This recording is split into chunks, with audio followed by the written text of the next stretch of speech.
them all. I I could see him stepping away within the next 6 months. But if he is to step away,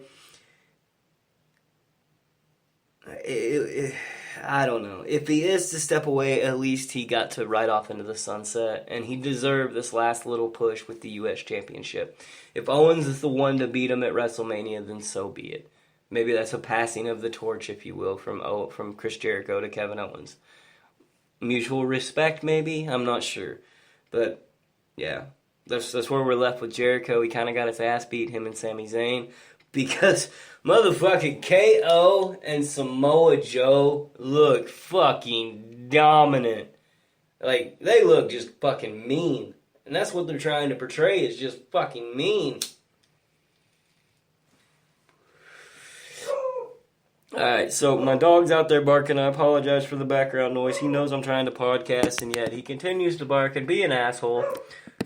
And again, I do apologize for the dog and the delays and the shittiness of this episode, but it is what it is. So, anyway, moving forward, Kevin Owens, Samoa Joe look fucking dominant. These two guys together could really fuck some shit up. If they were both to lose going forward at the WrestleMania matches, maybe put them together, put them on a tag team. That tag team division ain't seen anything what Joe and Owens could do. They could really fuck some shit up. They could put that whole division on notice. But yeah, Owens and Joe get DQ'd. Big surprise there. Oh, irony, how I adore thee. Basically makes everybody look strong moving forward except for Sami Zayn and Chris Jericho. Because why would you want to make somebody look strong when you're going up against the Authority? It's like we've seen it all before, like 5 years ago, whenever Triple H got a fucking power trip and had the Authority and shit like that. My God, it's the same fucking writing from 5 fucking years ago. Oh. Can you tell that I'm upset about this episode? It just wasn't a good one. The whole show left me wanting more. And I guess that's what they're trying to do with the hype of WrestleMania. You're supposed to give me more. But anyway, moving on, New Day continues to shill out whatever merchandise they're trying to hawk this week. They are catchy, though. I'll fucking give it to them. And then they have the Big Show on their talk show now, I guess. I guess New Day has a talk show. So that's a thing now. But Big Show was trying to sell tickets to his new movie that he's in. Always trying to pimp out some kind of product. Titus interrupts, as always, being fucking loud and annoying like he does every fucking week. If we, the fans, must be forced to sit through a Big Show spot, can we please have him beat the fuck out of Titus?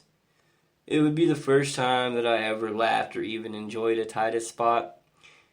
I wrote this not knowing that a little bit later on in the show we would actually get a Big Show versus Titus shot, and Big Show beat the fuck out of him. We got to witness Big Show just annihilate the human shit stain that is Titus O'Neil. Big Show appears to be in the best shape of his career. It wouldn't be the worst thing in the world, I suppose, to see another, Paul White push. Why not? Jericho got a last one. Maybe put Big Show with a tag team partner and give him a push.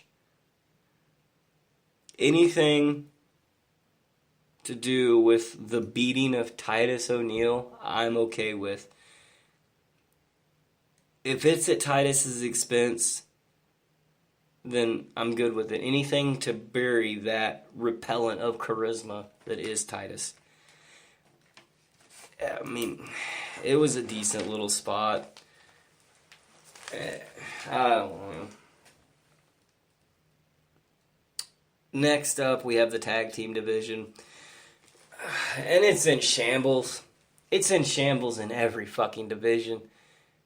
NXT, the only good bright spot they have is they have Team DIY and the Revival and the Authors of Pain. At least they got a good little feud going there. But on the other shows, we don't even have feuds going.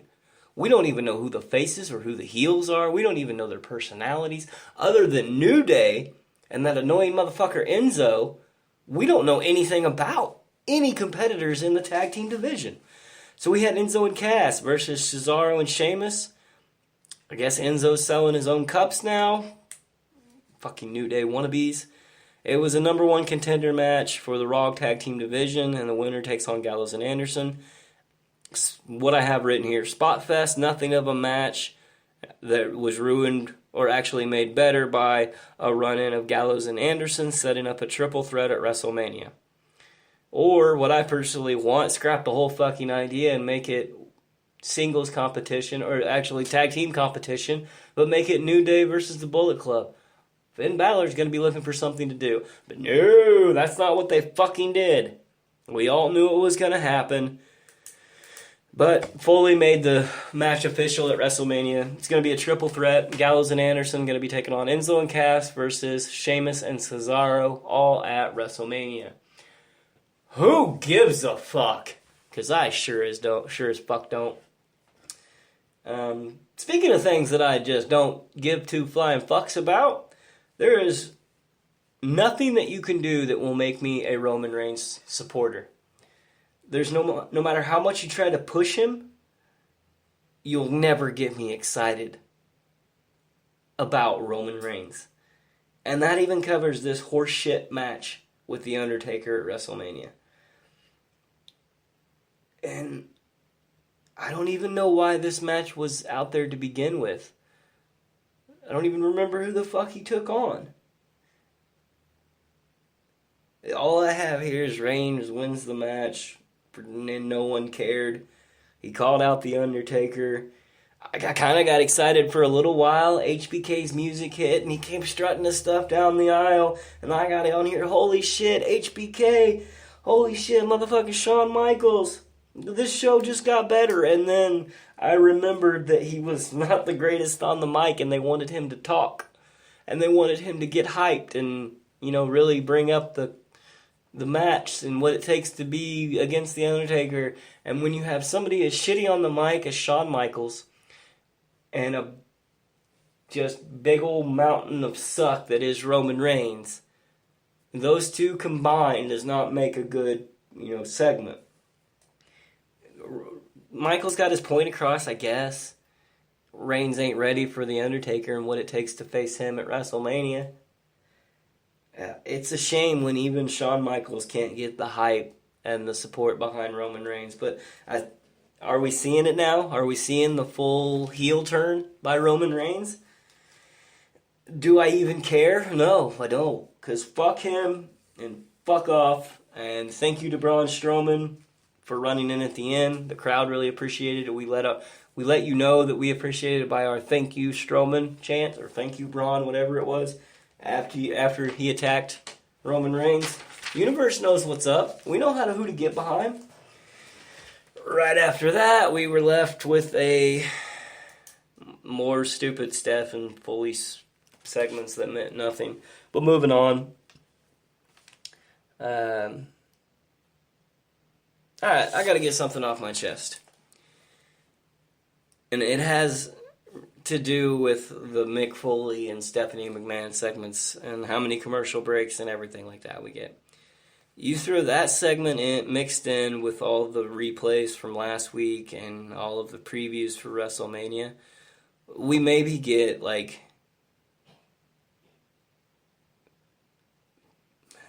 half of the fucking show is literally replays and previews and backstage segments and no point whatsoever.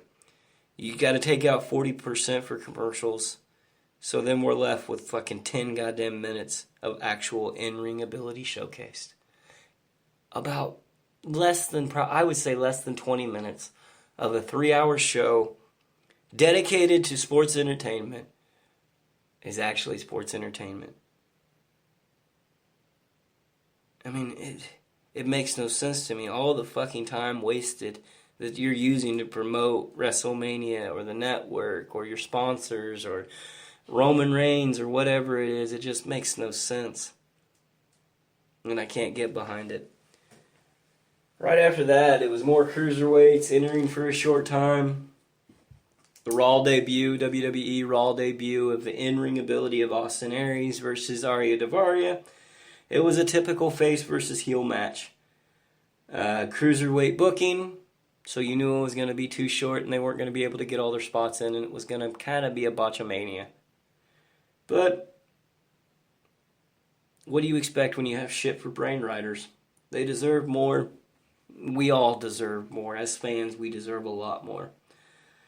Good momentum for Austin Aries moving forward. He got the win. I guess 205 Live and NXT are where it's at now. That's what I'm going to be tuning into a lot more. Because we have this fatal 5-way match coming up. Tozawa, TJ Perkins, the Brian Kendrick. Noam Dar, I think's in it. Fuck, I don't even. Minnie Neville. Minnie Neville's probably in it too. What happened to Jack Gallagher? He's probably going to be my what about me, what about Raven moment on 205 Live. Goes from headlining to pay-per-view with Neville having the best show of the night to we don't see him in a few weeks. It's fuck off. But hopefully you actually give them time on 205 Live and you make it worth their while. Yeah, it was a good little Jericho segment after that with the... I mean, anything he does, he's golden. His little rant about the new reporter calling him Tom Phillips and insulting him and bringing back the list. Fuck yeah, I can get behind it. I just found the hidden humor of comparing somebody to Tom Phillips at this time, because Phillips been pulled from commentary, no longer in charge of the social media lounge, which is a good thing considering social media is the thing that got him busted. But yeah, and then fuck you commercials, fuck you this Nia Jax versus Bayley match. What, SmackDown made a fatal 4-way match, so now you got to do the same? Fuck off. Bayley wins by yet another disqualification. 2 DQs in one night. Aren't we special? I mean, this main event is, well, something. Isn't it something that we've seen before, like time and time again? Don't get me wrong. I was first excited for Nia Jax versus Bayley. But that was 2 years ago and about 100 matches ago, way back in NXT. You can't get me excited for a main event that you gave away for free in an NXT taping 2.5 years ago. And we've had to suffer through multiple matches like that. Then we get to the ending segment, and holy shit. I thought it was almost over with about 10 minutes of the show left. I was completely wrong. There was a lot of shit that went down that last 20 minutes. It was good hearing the CM Punk chants again. That was a great little segment. Did anyone else hear all the boos that were kind of echoing throughout the arena whenever they introduced the Roman Reigns Braun Strowman match for next week? I heard a lot of boos. And then we get to the ending of the wrestling show with motherfuckers talking. A show about wrestling in the last 20 minutes was talking.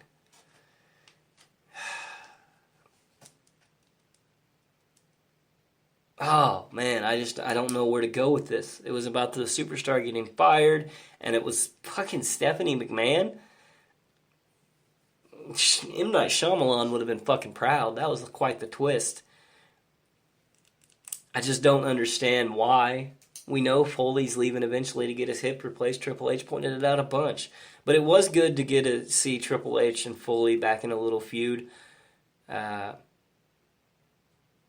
It was good seeing them back together again. But then Triple H just went off script. Started bringing real life shit into it, talking about Noel Foley and Dewey and shit like that. Personal things about Mick Foley, making it really fucking personal. And then Foley brings out Sacco, which was good. Steph hits him with a low blow. Triple H getting ready to beat the shit out of Foley. And then down comes Rollins, crutch and all. Rollins drops the crutch, goes in after Triple H. Why he didn't use it, no fucking idea, because wrestlers' logic don't make any sense. Triple H rolls out of the ring, gets the crutch, beats the fuck out of Seth Rollins.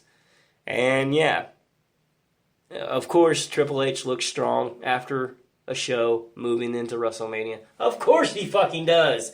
He runs the company, of course he's going to look strong moving forward.